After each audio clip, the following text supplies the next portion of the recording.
আপনি কি জানেন আমাদের দেশের প্রায় 99% ছেলে মেয়ে কোনো না কোনো সময় লাভ রিলেশনে জড়ায়, তারা সম্পর্কে জড়িয়ে পড়ে।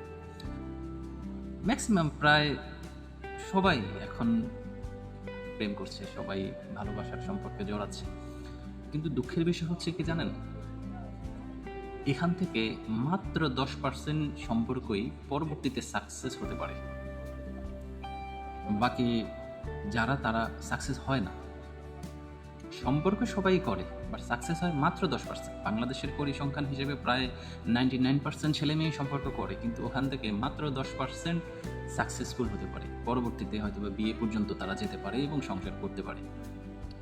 কিন্তু প্রায় 90%ই আনসাকসেসফুল। তাদের শেষ পরিণতি বিয়ে পর্যন্ত আর যায় না। এটার কারণ কি? ভালোবাসার সম্পর্ক কেন সবসময় সফল হয় না, তার কোনো একটি নির্দিষ্ট কারণ নেই।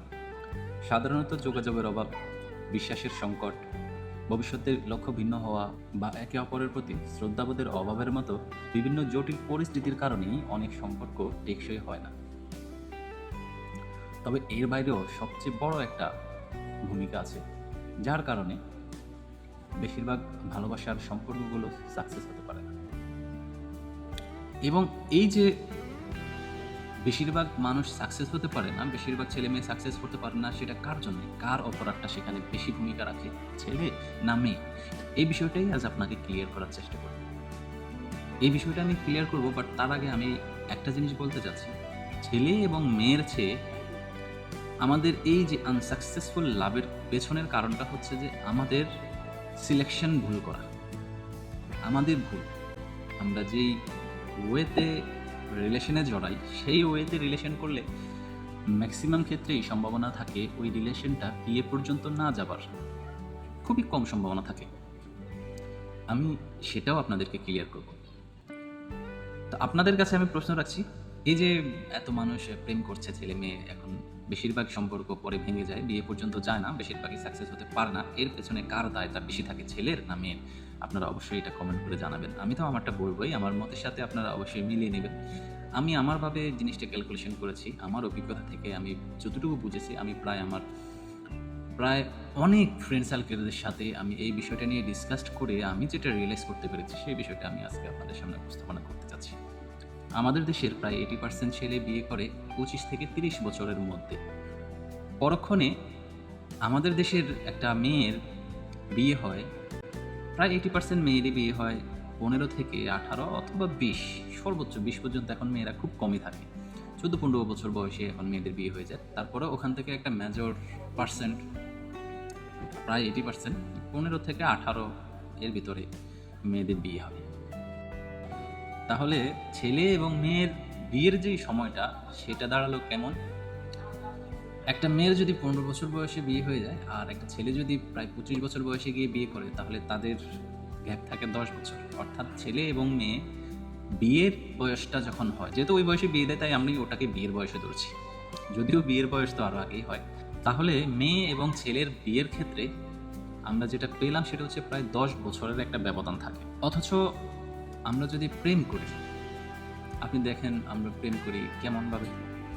হয়তো আমাদের ক্লাসমেট অথবা আমাদের থেকে এক বেস জুনিয়র বা 2 বেস জুনিয়র। আমি যদি ক্লাস 10-এ পড়ি, হয়তো বা আমি একটা 8-এর মেয়ে অথবা সর্বোচ্চ একটা 7-এর মেয়ের সাথে রিলেশনে জড়াবো।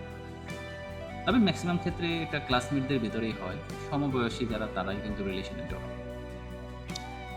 এখন এই বিষয়টাই আমাদের সবচেয়ে বড় সমস্যা হয়ে দাঁড়ায়। আমি যে প্রথমে বলেছি যে প্রথমত এই বেশিরভাগ মানুষ রিলেশন করে আনসাকসেস হওয়ার মূল কারণটা হচ্ছে তাদের সিলেকশন ভুল, তাদের ডিসিশনটা ভুল থাকে। তারা যখন রিলেশনে জড়ায় তখন কিন্তু প্রায় সেম এজেরই, 2-1 বছরের এদিক সেদিক হবে, ওইভাবেই তারা রিলেশন করে। কিন্তু বিয়ের ক্ষেত্রটা যখন আসে তখন ছেলে আর মেয়ের ব্যবধান থাকে প্রায় 10 বছরের। এখানেই মেন সমস্যাটা। আমি আপনাকে বোঝানোর জন্যে আরেকটু সহজ করে বলছি। ধরুন একটা ছেলে ক্লাস 10-এ পড়ছে, সে একটা 8-এ পড়া মেয়ের সাথে রিলেশনে জড়াল। তাহলে ছেলে এবং মেয়ের বয়সের ব্যবধান মাত্র 2 বছর। ধরলাম ছেলের বয়স 17 বছর আর মেয়ের বয়স 15 বছর। তারা 3 থেকে 4 বছর রিলেশনে ছিল। এখন মেয়ের বয়সটা 3 বছর পর দাঁড়ালো 18 আর ছেলের বয়সটা দাঁড়ালো 20।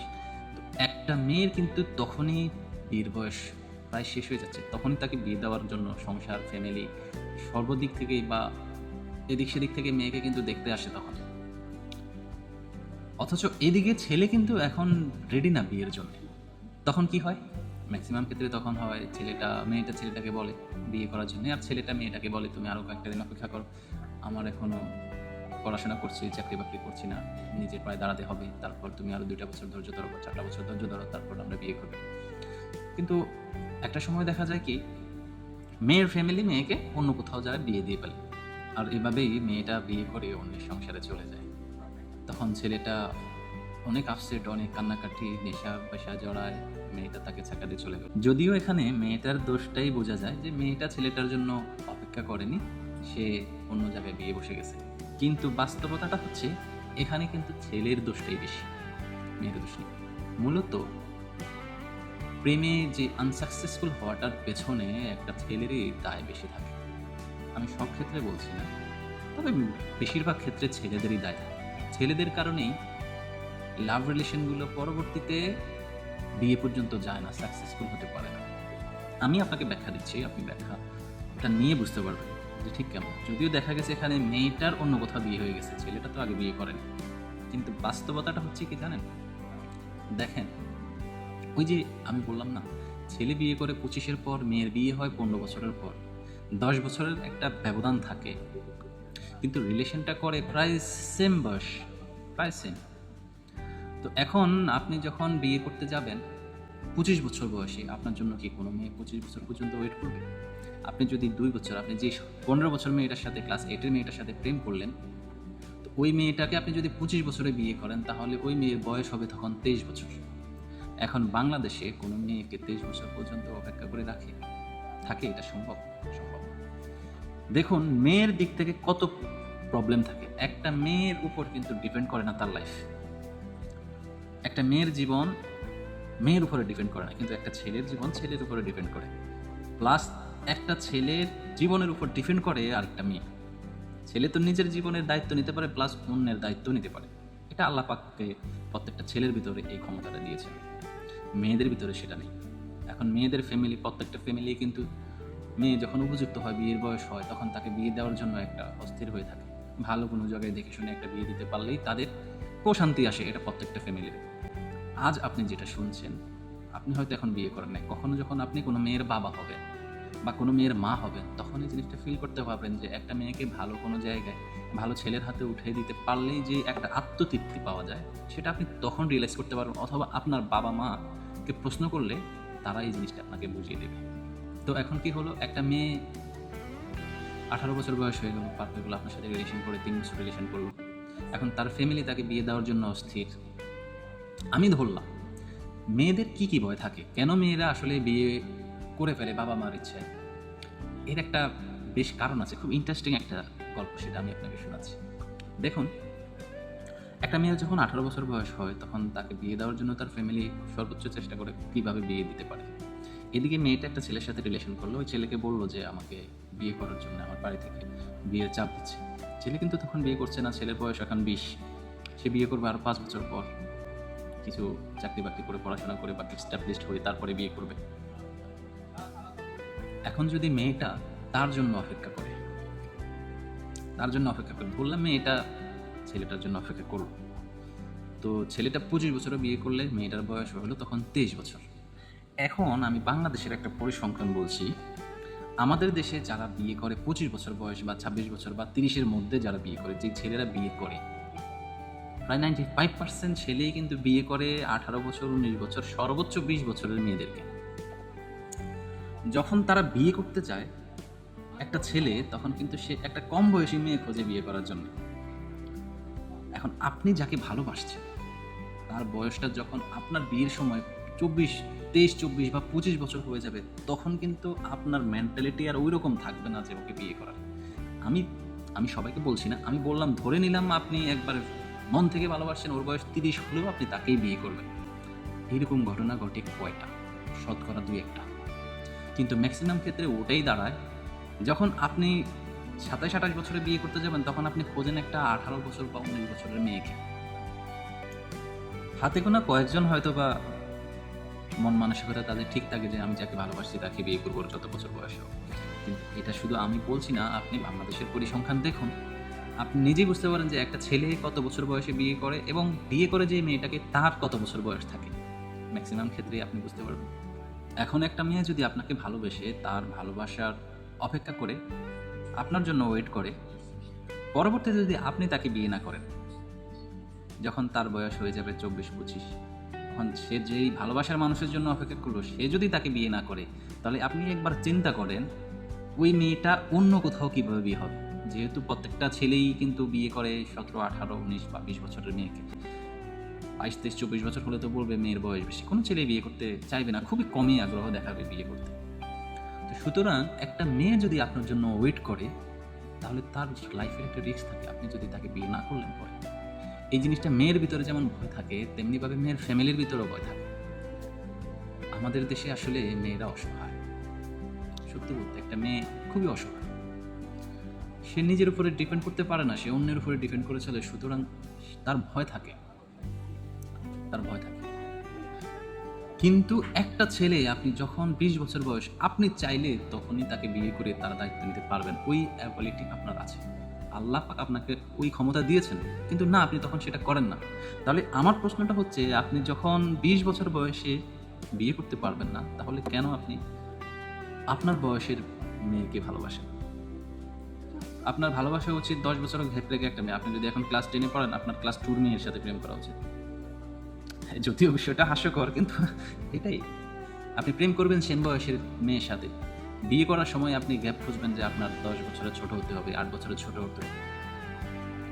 তো এই দৃষ্টিকোণ থেকেই আসলে প্রেমে আনসাকসেসফুল হওয়ার পেছনে বেশিরভাগ ক্ষেত্রে, যদিও দেখা যায় যে মেয়েদের বিয়ে হয়ে যায় কোথাও, মেয়েরা চলে গেছে অন্য জায়গায়, দোষটা মেয়েরই বেশি, কিন্তু বাস্তবতাটা হচ্ছে এটার পেছনে যে সত্যিটা সেটা হচ্ছে যে এই সম্পূর্ণ দায় কিন্তু ছেলের। কারণ আপনি চাইলে তখন তাকে বিয়ে করতে পারতেন, আপনি তার দায়িত্ব নিতে পারতেন, তাকে নিয়ে সংসার করতে পারতেন, কিন্তু আপনি সেটা করেননি। আপনি তাকে এক্সকিউজ দেখিয়েছেন, আপনি বলেছেন ওয়েট করতে, কিন্তু একটা মেয়ে তো এভাবে ওয়েট করতে পারে না। তো পরবর্তীতে মেয়ের বিয়ে হয়ে গেলে দোষটা মেয়ের, কিন্তু আসলে দোষটা আপনার। আপনি তাকে সময় মতো বিয়ে করে রাখেননি, আপনি চাইলে সেটা পারতেন। বাংলাদেশে এমন অনেক ছেলে আছে না, 15 বছর বয়সে সংসার ধরছে, দেখা গেছে তার বাবা অ্যাক্সিডেন্টে মারা গেছে, বাবা নেই, ফ্যামিলি চালাচ্ছে, ভাই বোন চালাচ্ছে, 15-16 বছর বয়সে তার সংসার সে চালাচ্ছে। আছে না এমন অনেক ফ্যামিলি, অনেক ছেলে এমন আছে। তাহলে আপনি কেন 20 বছর বয়সে মেয়েটাকে বিয়ে করলেন না? আপনি একটা এক্সকিউজ দেখিয়ে তাকে ওয়েট করতে বললেন, আর পরবর্তীতে যখন ওই মেয়েটার ফ্যামিলি তাকে বিয়ে দিয়ে দিল, তখন আপনি মেয়ের উপরে সব দোষ দিয়ে দিলেন যে মেয়েটা আপনাকে ছাকা দিয়েছে। মূলত মেয়ে আপনাকে ছাকা দেয়নি, আপনি মেয়েকে ঠকিয়েছেন। আপনি চাইলে তখন তাকে বিয়ে করে সংসার করতে পারতেন, তার সাথে থাকতে পারতেন, তাকে কাছে রাখতে পারতেন, সেটা আপনি করেননি। কিছু কিছু ক্ষেত্র ছাড়া ম্যাক্সিমাম ক্ষেত্রেই ছেলেরই দায় থাকে। সুতরাং এই জন্যই আমাদের বেশিরভাগ ক্ষেত্রে ভালোবাসার সম্পর্কগুলো পরবর্তীতে বিয়ে পর্যন্ত পৌঁছায় না। এটা সম্পূর্ণই আমার চিন্তা চেতনা থেকে বলা, এটা আমি রিয়েলাইজ করেছি, সেজন্য আমি এই জিনিসটা এইভাবে ব্যাখ্যা করেছি। আপনার মতামত অন্য হতে পারে, আপনার চিন্তা চেতনা অন্যরকম হতে পারে, প্রত্যেকটা মানুষের চিন্তা তো আর এক না। তবে আমার চিন্তা চেতনা থেকে আমি রিয়েলাইজ করেছি, আমি দেখেছি, আমি আমার অনেক ভাই বন্ধুর সাথে মিশেছি, তাদের রিলেশনগুলো সম্পর্কে জেনেছি, সব কিছু মিলিয়ে আমি এইভাবেই জিনিসটাকে ব্যাখ্যা করেছি। আপনার মতামত ভিন্ন হতে পারে, অবশ্যই আপনার মতামত কমেন্ট করে জানাবেন। ধন্যবাদ পুরো ভিডিওটি দেখার জন্য।